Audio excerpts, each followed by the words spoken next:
Kalau ada pendarahan di dalam mangkuk tandas tu lah, ambil gambar. Sebab apa perlu saya buat kalau katalah kejadian tu berlaku bila dah ada berdarah tu kan. So bila katalah berlaku saya kena jumpa doktor, and then apa yang doktor akan bagi rawatan? Saya rasa itu adalah soalan yang sangat penting. Ini adalah satu benda yang perlu dibuat, saya rasa, tapi ramai sakit mungkin malu. Kalau ada pendarahan, nasihat saya adalah kalau boleh ambil gambar pendarahan tu di dalam mangkuk tandas tu lah.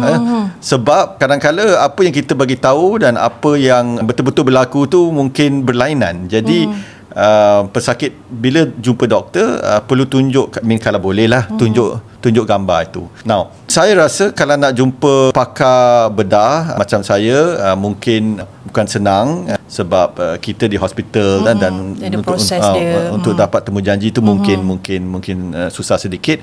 Jadi saya rasa kalau ada apa-apa pendarahan, ambil gambar dan pergi ke klinik yang terdekat ni. Tidak kisahlah klinik kerajaan ke klinik swasta, tetapi perlu jumpalah. Ya, betul.